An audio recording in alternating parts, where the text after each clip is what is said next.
Coba untuk tidak putus asa, membuka mata hatimu.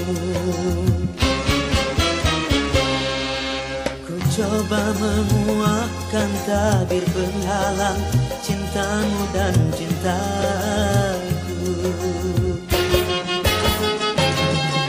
Ku tahu kau terjerat dan terbenam dalam kepalsuan.